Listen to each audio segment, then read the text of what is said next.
Campiella podria definir-se de mil maneres i potser començaríem per pràctica o física, que és? Són 18 hectàrees al Vallès, abandonades, propietat d'una de les immobiliàries més grans de Catalunya, que és Alcaraz, i que ho tenia això abandonat per 12 anys. Campiella com a projecte actualment és una ocupació per part d'una associació, que és l'Associació per la Conservació de la Piella. La seva una mica filosofia, però ens agrada més la filosofia sempre basada en aquesta pràctica, que seria poder satisfer les necessitats de consum, les de poder autoorganitzar-nos nosaltres com a col·lectiu i com a societat, ja sigui aprofitant tots els recursos que ens proporciona aquest espai. I a part d'això, no només el sostén d'aquest col·lectiu que viu en aquesta masia i que l'ha rehabilitat sencera, sinó que també té com a objectiu difondre aquests coneixements tradicionals, els quals estem perdent per culpa d'aquest flux cap a la ciutat que hem patit aquest últim mig segle, recuperar tots aquests sabers, posar-los en pràctica i fer una crítica a la societat urbana que tenim actualment. Clar, l'ocupació és, diguéssim, penso, una de les vessants de Campiella com és, potser ni tan sols el més important. És una estratègia per arribar, en aquest cas, a exercir l'ús d'aquesta finca perquè està abandonada, però no és l'única ni ens quedem exclosos com a única via per assolir l'ús de la terra. El que està clar és que l'ocupació posa sobre la taula el tema de la propietat de la terra. És una forma de sortir d'intentar dependre al mínim d'aquest sistema. Nosaltres hem triat això i sabem els riscos que té l'ocupació d'unes terres i de dependre de la teva vida d'això. Primerament nosaltres som els grans defensors del que és el mercat negre. Nosaltres no volem pagar impostos, no volem haver de córrer rendes a la gent, de l'Estat o a l'administració, de què estem fent o què estem deixant de fer. Tenim prou confiança i qui vulgui que vingui aquí miri el que estem fent. Hi ha molts camps abandonats, hi ha molts camps que s'estan infrautilitzant i la gent no els estem aprofitant també. Hi ha l'impediment que això té propietat, que normalment... Però sobretot hi ha un problema de la voluntat, que la gent no té voluntat de voler dedicar-se a l'agro, de voler entrar a l'agro. L'ocupació de terres que es du a terme a Catalunya dona moltes possibilitats i la gent que l'està practicant ho està veient. Com combinar això amb la teva vida és el problema, no?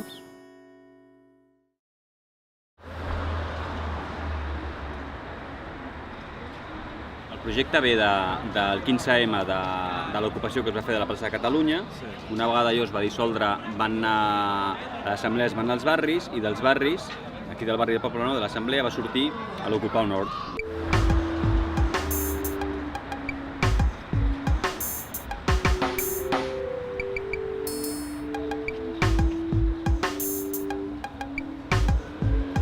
Nosaltres som d'aquí del barri, som veïnes.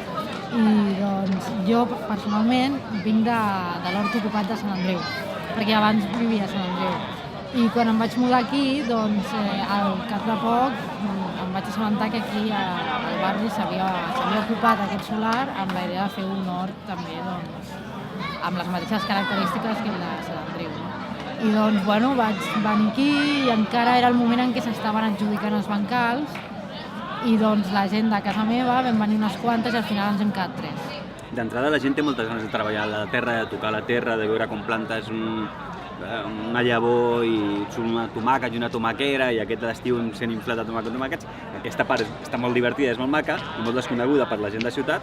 I després hi ha l'altra part, que és dilluns de cada 2 ens reunim, cada 15 dies, per tractar temes de recs, de convivència, de fer una miqueta els temes amb els quals es basa a l'hort, no? Una miqueta el dia a dia. No? L'objectiu primer és relacionar-se a la gent del barri i aprendre a relacionar-nos d'una forma no jeràrquica, perquè nosaltres ens organitzem assembleàriament i intentem treballar temes d'horitzontalitat i una bona gestió col·lectiva. No? Bé, la idea de l'hort és que tota la collita és col·lectiva. El que passa que a l'inici que es va decidir que per experimentar i per aprendre doncs cada grup de persones tindrien el seu propi bancal, però la collita és per tothom. El que passa que ara fa poc hem fet com un compromís intern de com ens organitzem i una de les coses que hem dit és que encara que tot és col·lectiu, doncs cada persona del bancal, si tu vols agafar alguna cosa del bancal d'una altra persona, doncs primer li has de consultar, no? Però la idea és que tot és de tothom. Encara que tu vegis que hi ha bancals diferents i això, tot és de tothom.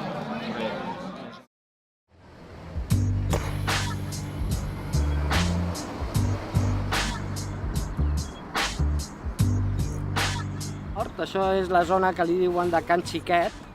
Durant dècades aquí s'ha conreat, és terra que és fèrtil, però paradògicament per un altre costat està morta.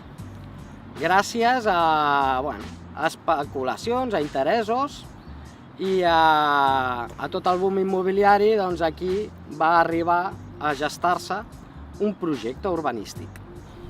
Tot va començar aproximadament fa un mes, amb unes jornades que va fer un col·lectiu, Reclem de Fels, i ho va promoure la Piella, i llavors juntament, després com es va fer una mica un boca a boca, també hi havia gent de la vila i d'altres viles del costat que estaven interessats en aprofitar la terra, en intentar tornar a la terra el que és seu, almenys bona part d'això, no? La llagosta té aproximadament 1,3 quilòmetres quadrats, és xicotet en superfície, i sabem per un altre costat que aquí hi ha l'índex més elevat d'atur de tot el Vallès. Ens vam decidir entre tots seguir i que tingués una mica de continuïtat el fet d'aquesta jornada reivindicativa de fa un mes. Ara mateix, com podeu veure, hi ha dos bancals en el que hi ha, entre altres, alls, cebes, pataques de diferents classes, bledes. Intentarem que hi hagi molta diversitat, que sigui consum directe. Producte, en certa manera, no n'hi hauria com a pèrdua. Sempre estem a temps de poder-la regalar o oferir a qui més ho necessita. Això és un mar de recursos. Això qui realment sap i valora la terra que trepitja, sap que aquí n'hi ha molt recurs. I l'únic que fa falta és ganes, molta il·lusió i esforç.